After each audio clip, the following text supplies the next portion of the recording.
खुलुमबाय स्टुडियोआव दं आं किलिखां ब्रह्म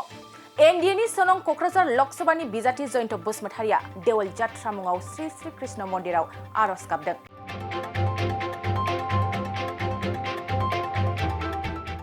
बिजाथि फोसावजाखांनायनि उनाव गुबुन गुबुन मन्दिरनि थानसालियाव आरज गाबनाय बादि दिनै देवल जात्राजों लोब्बा लाखिना क'क्राझार जिल्लानि सिङाव थानाय चन्द्रपारा दाउलिगुरि खुमगुरि श्री श्री कृष्ण मन्दिराव आरज गाबदों। फैबाय थानाय लकसभा बिसायख'थियाव मोजां फिथाइ थायो आरो मोजाङै मोजां देरहासार जानो हायो बेनि थाखायनो एनडिएनि बिजाथि जयन्त बसुमतारिया अबंलावरिनाव बोर बियो।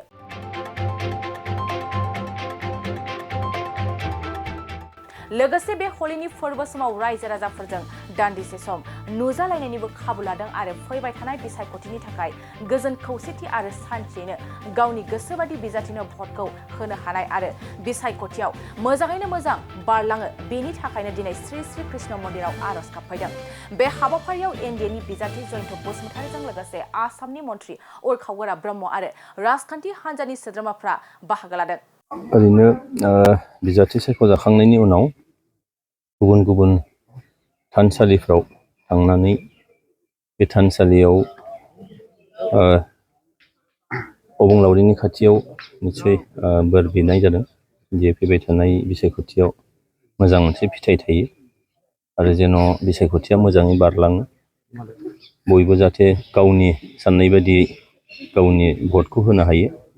गोजोन सान्थिनि थाखाय आरज गाबदों। दिनैहाय जिथु दा हलिनि बोथोर बे हलिनि बोथोराव रायजो राजाफोरजों दसे नुजालायनाय मोनसे खाबुबो लादों आरो अबंलावरि श्री कृष्णनि खाथियाव फैबाय थानाय बिसायख'थिनि सोमोन्दै आरज गाबनाय लोगोसेयैनो गोजोन सान्थि आरो खौसेथिनि थाखाय आरज गाबदों आरो बिसायख'थिया जाहाथे मोजाङै बारलाङो बयबो जाहाथे गोसो बायदि गावनि साननाय गावनि बिजाथिनि भट होनो हायो बे खोथाखौनो इसोरनाव आरज गाबनाय जादों। दासिमाव बेसेबांखिनि रोखा जाबोखो सार जेननाय देरहानायनि खोथाया? एनडिए हिसाबै जों जोबोद माने रोखायैनो दं दा मानोना मोनथाम दोलो जाय दोलोआ दिनैहाय रायजो राजानि जौगानायनि थाखाय बिटिआर सोरखारानो होन आसाम सोरखारानो होन जोंनि भारत सोरखारानो होन रायजो राजानि खाथियाव साफिनायनि थाखाय जिखिनि हाबाफारिफोर लादों बे हाबाफारिजों रायजो राजाया जोबोद गोजोननाय मोन्दों आरो बिथांमोना सरकारनि फारसे फोथायनाय निस्सय लानो हादों। बेखायनो जोङो रोखा जे फैबाय थानाय बिसायख'थियाव जोङो 70% भट शेयारखौ जोङो एनडिए हिसाबै मोनगोन। नोंथाङा जे बिसायख'थि फोसावथाय मेलखौ जे मावफुंगासिनो दं आरो माबायदि अनसायनाय एबा रायजोफोरनि ओंखारनायखौ नोंथाङा माबायदि नोजोर होनो? रायजो राजाफ्रा गाव गोसो जानानैनो लैहोर लैहोर बिथांमोनहा बाहागो लादों मानोना दिनै आं एसे सिगाङावसो बुंखांखाबाय जे बिटिआर सोरखारनि रायजो राजाफोरनि जौगानायनि थाखाय गोरिबनिख्रुइ गोरिब आरो अबस्था मोजां सुबुंफोराबो दिनै सरकारि जिखिनि बिथांखिफोर बे बिथांखिजों बिथांमोनहा मुलाम्फा जादों। बेयाव बिटिआर सोरखार आसाम सोरखार आरो भारत सोरखार मोनथाम इन्जिननि जा सरखार दङ बे मोनथाम इन्जिननि सरकारा जिबायदि रायजोनि जौगानाय लाबोदों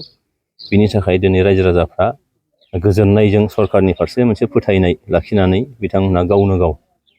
दिनैहाय ओंखारबोदों आरो बेबायदि बिसायख'थि फोसावदिंनायाव रायजो राजाफोरनि जि मोनसे उथुजुग बियो थारैनो जोंनि थाखाय जोबोद गोजोनथाव बाथ्रा आरो बे फिथाइया निस्सय फैगौ 7 मे अक्ट'आव जानो गोनां बिसायख'थियाव मोजां मोनसे फिथाइ लाबोगोन आरो बेबायदिनो जोङो 70% दिनै एनडिए हिसाबै जोङो भट शेयार मोननो हागोन। जिहेतु नोंथाङा दुलाराय बर' फरायसा आफादनि गोलाव सम बिबान लानानै फैदों फरायसा फरायसुलिफोरनि थाखाय माबायदि हाबा मावनो मोनदों? दुलाराय बर' फरायसा आफादाव गोलाव सम मावबोनाया नंगौ। आथिखालाव आङो हारसिंनि बाथ्रा नङा दिनैहाय बिटिआर सोरखारनिफ्रायनो जोंनि गोरों गोरोंफोरखौ जोंहा सुबुं सम्पद बानायनांगौ आरो जोंनि एडमिनिस्ट्रेटिभ लाइनाव जोंहा दिनै जों नैबे हालामनिफ्राय बेबायदि मानसि गैसोआ। बेखायनो दिनै बड'फा सुपार 50 बानायनानै इउपिएससिनि थाखाय 50 सा एपिएससिनि थाखाय 50 सा आरो इन्जिनियारिं आइआइटि एनआइटि बेफोरनि थाखाय दिनै 50 सा आरो मेडिकेलाव दिनै डक्टर जोंनो नांगौ बिनि थाखाय दिनै 50 सा गासै 200 सा गोरों गोरों जोंनि जायफोर लाइमोनफोर एपिएससि इउपिएससिनि थाखाय नोङो ग्रेजुवेट आरो पस्ट ग्रेजुवेट आरो दिनै जायफ्रा डक्टर आरो नोङो इन्जिनियार जागोन बिथांमोनहा दिनै हायार सेकेन्डारि पास बे बिथांमोनखौ जोङो कचिं होदों आरो बेजों बिटिआर ओनसोलाव मोनसे जावरिखांनाय फैदों आरो बेजों दिनै रायजो राजाफ्रा प्रमद बर' दैदेननाय नैबे सरकारनि सायाव जोबोद मोनसे गोजोननाय मोनदों बिथांमोनहा आरो बेनिखायनो बे गोजोननायखौ दिनै फैबाय थानाय भटआव निस्सय बिथांमोना शेयार खालामगोन सरकारनि जानानै सरकारि पक्षआव एनडिएनि पक्षआव बेखायनो दिनै आंबो सासे बिजाथि महरै आंनि टारगेटआबो बेनो जिहेथु जोङो बिटिआर सरकारा दा मा होनो बेखौ सोलोंथाइखौ जौगाहोनो थाखाय जेफोरबायदि स्कुल एडप्सन खालामदों फरायसालिफोरखौ मोजाङै लुखांफिनदों आसाम सरकाराबो लुखांदों दिनै बिटिआर सरकारनिफ्रायबो लुखांफिननाय जादों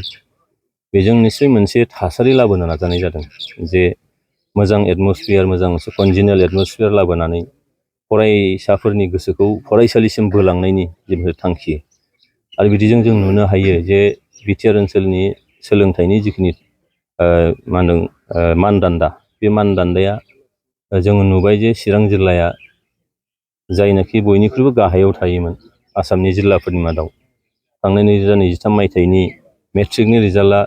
बयखौबो सोमोनांहोनानै आसामनि जौसिनाव थाहैबाय 1 नाम्बाराव थाबाय दा बेफोर हाबाफारिफ्रा दिनै सरकारि भाबैनो जि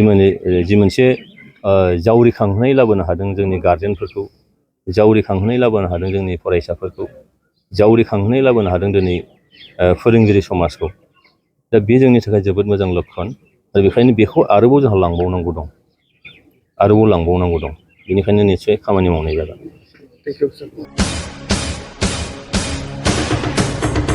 नोंथांमोना गावबा गावनि गथ'खौ सासे राफोद गेलेगिरि खालामनो गोसो दं नामा? रायजोआरि हादरारि हादर गेजेर थाखोसिम गेलेगिरि खालामनो गोसो दंब्ला नोंथाङा गोबाव दा खालामसै। सासे राफोद रोंखा-राखा गेलेगिरि खालामनो थाखाय नोंथाङा जानजि खाफ्रादो आरो मुं थिसनहैदो। चिरां जिल्लानि सिङाव थानाय सोलिफु फोरोंसालि बल्लामगुरि काराटे एकाडेमि फोनांजाब राहा 8720903713 बड' हाउस काराटे एकाडेमि दलाइगाव फोनांजाब राहा 6900451157 बेंटल काराटे एकाडेमि फोनांजाब राहा 9678041226 बिरनगाव काराटे एकाडेमि फोनांजाब राहा 6901341656 आरो दालिगाव काराटे एकाडेमि फोनांजाब राहा 8720903713 बैफोर मख'नाय सोलोंसालिनिफ्राय सिगांनिफ्रायनो रायजोआरि हादरारि हादर गेजेरारि थाखोनिफ्राय बान्था मोननो हानाय सोलोंसाफोर मोननो हाबोनाय सोलोंसालि बे मख'नाय फोरोंसालियाव रोंगौथि गोनां फोरोंगिरिया फोरोंथाय होनानै नोंथांनि गथ'खौ सासे राफोद गेलेगिरि सोरजिनायाव मदद आरो जाफुंसार खालामगोन। अब्ला मानोथो गोबाव खालामनो थाबैनो मुं थिसनहैदो।